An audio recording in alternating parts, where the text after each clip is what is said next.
Hi everybody, it's Mrs. Marburger again with our story Pax. Today we are on chapter 12, and chapter 12 brings us back to Peter. The last time we were with Peter, he was trying to talk Vola into helping him, and she eventually agreed, but she said she had 3 conditions, which we are not sure what they are yet. And we're not sure if Peter is going to agree to those conditions. So let's find out. You coming in, or am I just holding the door open for the flies?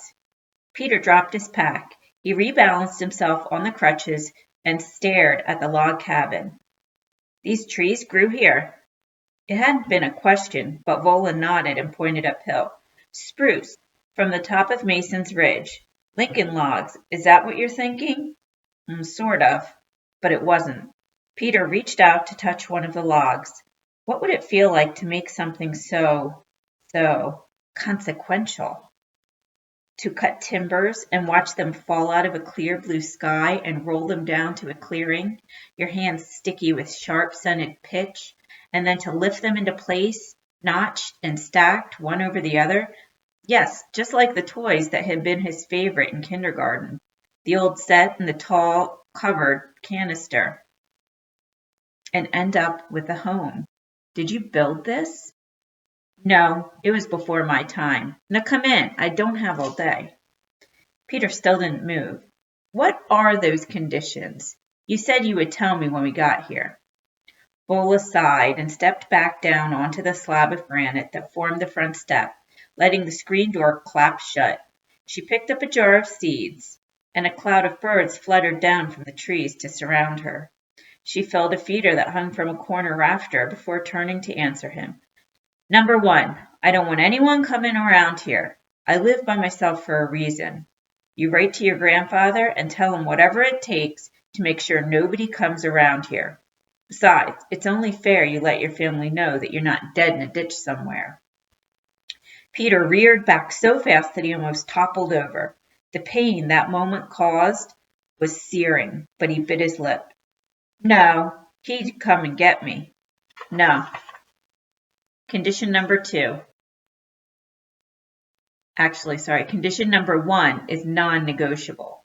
She scooped a few seeds from the jar and held out her palm. A chickadee left the feeder and settled on her fingertips. He pecked at the seeds, and when they were gone, she tossed them back into the air. She turned back to Peter.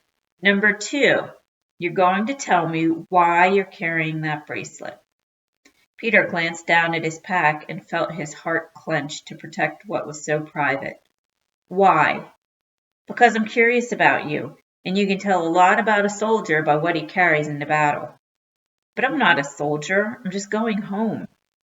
Is that so? Because it sounds to me like you're headed off to fight for something in a place where there's a war. But have it your way. You're not a soldier.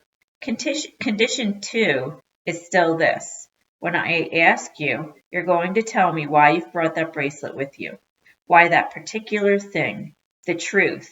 That's the rule around here. Agreed? Peter nodded. His right foot throbbed, his left leg ached from the extra burden, and his shirt was sweat-soaked from the exertion of hobbling the 100 yards from the barn. But he stood his ground. And number 3, you are going to help me with something. I see that look. Don't worry. It's just a project. It needs a second person, that's all. But I'm not ready to tell you what it is yet. She picked up his pack. Inside. It's time to get you off that foot, and I suspect that you're hungry. Mr. Not exactly running away from home. No bat, Peter. Suddenly, Peter was starving. Still, he hesitated. He pivoted to look at the hills, which the sun was lightening to smoky blue. Pax was out there. He was still so far away. Vola came up behind him, and Peter sensed her raising a hand towards his shoulder and then letting it fall back. I know what you're thinking, she said, but you're not fit to go yet. Inside, the cabin was bright and smelled faintly of smoke. Vola tapped a pine table, and Peter sat. She draped a blanket over his shoulder, then left and came back with a plastic bag full of ice cubes. She propped his foot on a chair and wedged the ice bag against it. With a washcloth, she cleaned the blood from his hand. Finally, she passed him a cutting board with a loaf of bread and a knife on it. Peter put it down. How long will it take? Depends on you. The woman pointed to the bread. What, you can't use your hands either? Slice that up. How long? You can go when you can hike over rough terrain on those crutches for 8 hours a day. 2 weeks, I'm guessing. Now slice. 6 slices. You don't understand. He won't survive. Bola lowered her head to glare at Peter, and she yanked her thumb to the wall behind him. Number 11. Peter twisted around. A jumble of index cards was thumbtacked to the wall. The Gulf Stream will flow through a straw, provided the straw is aligned to the Gulf Stream and not a cross current. He read aloud from one that had the number 11 scrawled around it. Well, what's that supposed to mean? It means align yourself, boy. Align myself? Figure out how things are and accept it. You've got a broken foot. Broken. The deal is you stay until you're ready. I told you. My conscience is stretched to the limit. So that's your choice. Stay here until I say so, or go back to your grandfather's now. Did you change your mind about that? No, but, well then accept it, huh? Now slice the bread. Peter started to argue, but then closed his mouth. He wasn't staying for any 2 weeks, but obedient and helpful was the safest play for now. He ducked his head, and he set to work, cutting 6 thick, even slices of bread while Vola slapped a chunk of butter into an iron skillet and snapped on a flame beneath it. Without turning around, she motioned to a shelf above the counter. Pick yourself something. There were canning jars, stacked 3 deep, gleamed like a rainbow of liquid jewels along the length of her shelf. Peter read the plain block letters on the labels. Cherries, plums, tomatoes, blueberries, apples, pumpkin, pears, green beans, beets, peaches. Braids of dried garlic and chili peppers hung beside the shelf. Did you grow all this? Bola nodded, her back still to him. The trees that run along your stone wall are in bloom. What are they? Nearest to the wall? They're peaches. He pointed to a jar near the end. Peaches, he said. Please, ma'am. Bola opened a jar and handed him a fork. There's a twig in it or something. Bola reached into the jar, popped the stick into her mouth, sucked the syrup off, pitched the stick over her shoulder into the sink, and rolled her eyes. Lord, it's cinnamon. Just eat it. She gathered the bread that he had cut with a nod of approval. Would you like cheddar or Swiss? Cheddar, I guess. Bola straightened. You guess, boy? You don't know? Peter shrugged and speared a peach chunk. It tasted bright and golden as it looked. Bola seemed to be working up a whole lot more to say about the cheese issue, but then she pressed her lips together, spun around on the point of her wooden leg, and clumped out the back door. She came back in with a slab of cheese a moment later, then set to work wordlessly making sandwiches. Peter heard them sizzle as she pressed it into the hot skillet. He surveyed the cabin. It wasn't big, but it didn't feel cramped either. Sunlight flooded in through clean windows, washing the log walls in a honey glow. 2 blue-striped armchairs flanked a stone fireplace, and a trunk stacked with books served as a table between them. Small barrels held lanterns, and more hung from beams. There were photos on the mantel, a few paintings on the walls, and a basket of yarn beside the armchair. Through an open door by the fireplace, Peter saw the corner of a bed neatly made with a yellow checked quilt. It was a surprisingly normal home for a crazy person, yet something was missing. Peter noticed then how quiet it was. Silent, actually, except for bird calls outside and the butter sputtering in the skillet. But that wasn't it. Not exactly. Hey, he said as it dawned on him, you don't have electricity. The woman flipped the sandwiches. As far as I know, that's not a crime in this country. Not yet, anyway. Peter tried to think about what he would miss without electricity. but there were just too many things to count. He chased out the last bit of peach. The fork rattled against the empty jar. Bola's back was still turned to him, so he lifted the jar to drain the last drop of syrup. But wait, how did you get the ice? I've got a refrigerator out on the porch. It's gas, so are the stove and the water heater. I've got everything I need. She set 2 blue plates down at the table. Peter's mouth watered at the smell of the food, but he waited. Bolus wasn't finished, he sensed. I have more than everything that I need, said Vola. I have peace here. Because it's so quiet? No, because I am exactly where I should be, doing exactly what I should be doing.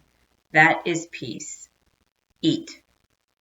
Peter bit into his sandwich, and the cheese was hot and runny all the way through, the bread fried crisp and brown. He broke off a corner out of force of habit and was about to reach down with it when he remembered. There was no fox under the table.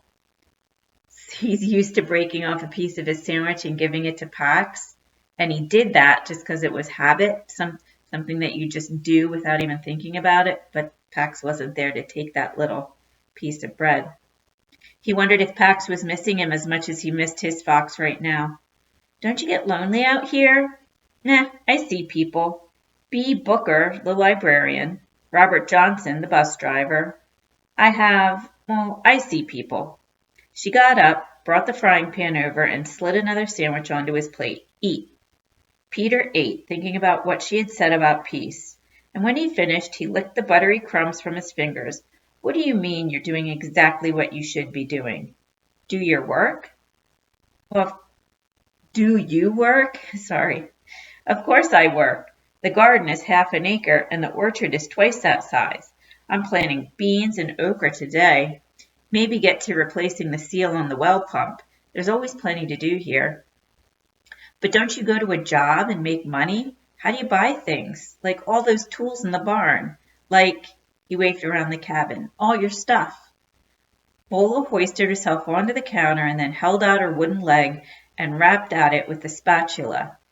My country pays me a little blood money every month in exchange for my leg. She dropped the spatula into the sink and shook her head. A deal. Turns out my leg wasn't all that valuable to them. Wish they had told me that before they sent me scouting in a minefield, because I liked my leg. It was a real good leg. Not much to look at, maybe, but it worked fine. It ran me clear into the next town when Deidre Callahan and I set fire to her father's woodshed in 6th grade. And it kicked the smile off Henry Valentine's face when he tried to grab my butt the next year. I could go on. A leg is a very big price to pay. Every day, every single day, I wish I had it back. Ooh, so I guess she was maybe in a war or in the military, and she had gone into a minefield scouting, and I guess a mine went off, and she lost her leg that way. That's what it sounds like to me. How come you don't get one that's more... The woman stuck her leg out again and tugged up her cuff to assess the wooden post. Oh, they gave me a prosthetic, a complicated piece of work. Scared the devil out of me whenever I looked down at it. So I just made my own. It's heavy and it's clumsy, but I did some terrible things in the war. I figure I deserve to drag something around. So what, you threw it away? A prosthetic leg? You just threw it away? Peter couldn't help imagining the shocked look on some garbage collector's face. Of course not. I wear it sometimes. Right now, it's in the garden on the scarecrow. Scares the devil out of the crows, too, apparently. She dropped off the counter and jammed a battered straw hat onto her head as if she had suddenly remembered this garden of hers. Well, I'll be back before dark. The outhouse is just beyond the 2 cedars, and there's a tub in the kitchen. Clean up. The porch is yours. Actually, you'll have to share it with Francois. Keep that leg elevated. Who's Francois? Again, Vola's short bark of a laugh startled Peter. She tipped her head down toward the back door, which led out to a screened porch. He's probably out there napping right now, lazy old thief. She crossed to the door, looked out, and then nodded. Come see." Peter leveled himself off the chair and onto the crutches. Vola held the door open and waved toward a wooden bin. Peter saw a pair of dark ringed eyes peering out at him. He cocked his head to get a better view, and the raccoon cocked his head back. Francois Villain, named after one of the most famous thieves in history. The original was a poet as well as a thief, and such a charmer that every time they arrested him, some admirer pardoned him. Peter grinned. He crouched to get a better look. "Hey, Chuck, Chuck, Chuck," he called softly, the way he always greeted Pax in the morning. The raccoon eyed him lazily for another moment, then seemed to decide that he wasn't interesting, and he just flopped over and he closed his eyes. "Is he wild or tame?" Vola waved the words off as if they were gnats. I leave the porch door open. He visits when he wants to, and he's fine company. I feed him, but I don't have to. He stays fat enough on his own. We've come to a little agreement about the chicken coop. He leaves the girls alone, and I scramble him up an egg now and then. He's a companion. That's the best word for it." She pointed to a beam spanning the ceiling. "Tomorrow you can do some pull-ups, but today stay off that leg and keep it elevated. Above your heart is best." She nodded to the refrigerator. "Keep ice on it, on and off. I want the swelling down some so I can set that bone tonight. Mix a spoonful of willow bark in water every few hours for pain." Peter nodded, then dropped into a hammock hanging from the beams, exhausted. Vola started to leave, but paused in the doorway and turned around to study him. She crossed her arms over her chest, an unreadable expression on her face. "What?" "Well, I'm just wondering," she said. "You staying out here on the porch. What do you suppose that makes you? Wild or tame?"